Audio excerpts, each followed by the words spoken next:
1 నుంచి 5వ తరగతి వరకు తెలుగు మాధ్యమాన్ని మాత్రమే కొనసాగించాలని ప్రముఖ ప్రవచనకర్త గరికపాటి నరసింహారావు అన్నారు. అలా చేస్తేనే తెలుగు భాష నిలబడుతుందన్నారు. అమలాపురంలో నిర్వహిస్తున్న 3వ ప్రపంచ తెలుగు మహాసభలకు ఆయన హాజరై ప్రసంగించారు. వరకు మనిషికి ఆందోళనే మిగిలింది, ఆనందం మిగలలేదు. 1వ తరగతి పిల్లాన్ని పలకరించిన వాడి బాధ వాడుకుంది. నేను చదివేది ఎల్కేజీ, వీపు మీద 10 kg, సద్దన్నం ప్యాకేజీ, వాటర్ బాటిల్ లీకేజీ, నా గొడవ నాది, నన్ను ఏం చేయమంటా ఉంటాడు. వాడి టెన్షన్, వాడి ఆందోళన వాడిది. సాయంత్రానికి హోంవర్క్ చెయ్యాలి. వాడుకో ఇంత సిలబస్, ఎన్ని పుస్తకాలు. పోనీ వాడు 10వ తరగతికి వచ్చాక ఏమైనా సుఖంగా ఉంటాడంటే ఉండడు. అప్పుడు వాడిని ఇంటర్మీడియట్ పేరు మీద చంపేస్తారు. ఇంటర్మీడియట్లోనూ సుఖంగా ఉండడు. ఎంసెట్ పేరు మీద చంపేస్తారు. ఎంసెట్లోనూ సుఖంగా ఉండడు. తర్వాత మెడికల్ సీటు, ఇంజనీరింగ్ సీటు పేరు మీద ఒత్తిడి చేసేస్తారు. అప్పుడు కూడా సుఖంగా ఉండడు. అందులో పెద్ద ర్యాంకులు రావడం కోసం ఒత్తిడి చేస్తారు. అది అయ్యాక కూడా సుఖంగా ఉండడు. మళ్ళీ ఉద్యోగం కోసం ఒత్తిడి పెరుగుతుంది.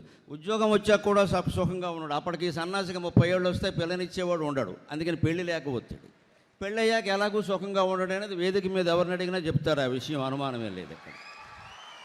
ఇంకా పాపం పెళ్ళి కాని వాళ్ళు ఏమైనా ఆశపడుతున్నారేమో అని మమ్మల్ని ఎవరిని అడిగినా చెబుతాం. ఎవడూ సుఖంగా, ఆడా చెప్తారు, మగా చెప్తారు. ఇందులో ఎవరెవరిని బాధ పెట్టారో తెలియదు, కానీ మొత్తం మీద అంతే నడుస్తుంది ఇక్కడ.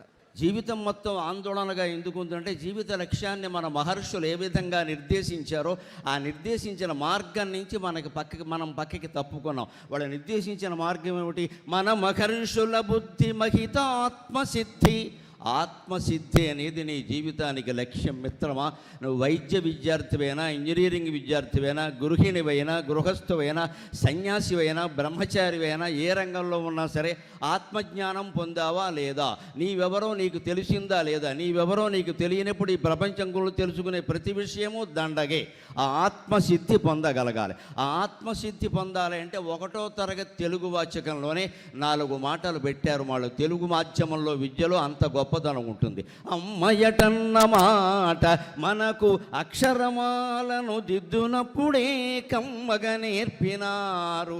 అమ్మయటన్న మాట మనకు అక్షరమాలను దిద్దునప్పుడే కమ్మగా నేర్పినారు. తెలుగమ్మల మించిన అమ్మలెవరో ఇమ్మహి. తెలుగమ్మల మించిన అమ్మలెవరో ఇమ్మహి. ఆవును ఇంటిని ఇక ఈశ్వరునిందలపించినారు మాయమ్మలో. అమ్మయటన్న మాట మనకు అక్షరమాలను దిద్దునప్పుడే కమ్మగా నేర్పినారు. తెలుగమ్మల మించిన అమ్మలు ఎవరో ఇమ్మహి.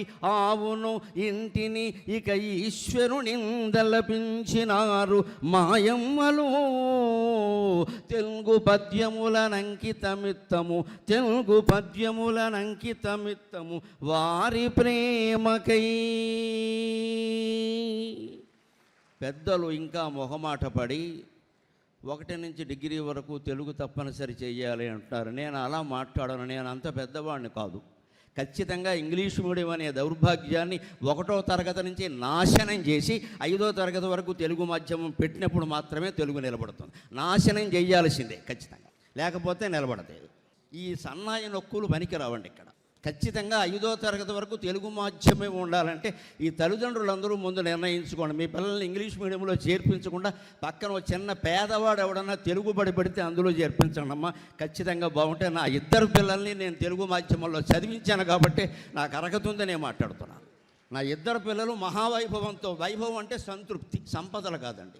వాళ్ళకి అవసరమైన సంపదలు వాళ్ళకు ఉన్నాయి. వాళ్ళకి సాయం చేయదగిన అవకాశం నాకు భగవంతుడు ఇచ్చాడు. తెలుగు మాధ్యమంలో చదువుకోవడం వల్ల నా పిల్లలు కానీ, నేను కానీ, ఇక్కడ వేదిక మీద ఉన్న పెద్దలు కానీ ఎవ్వరూ నష్టపోలేదు. మనం ఏ అజ్ఞానంలో ఉన్నామంటే మనకి ఇంగ్లీష్ మాధ్యమం కావాలి, సాఫ్ట్వేర్ కావాలి, ఇంజనీరింగ్ కావాలి, అమెరికా వెళ్ళిపోవాలి, ఆస్ట్రేలియా వెళ్ళిపోవాలి. మనం పోయినా వాడు ఎక్కడికి రావద్దు. మన ఉద్దేశంలో అంతే లెక్క.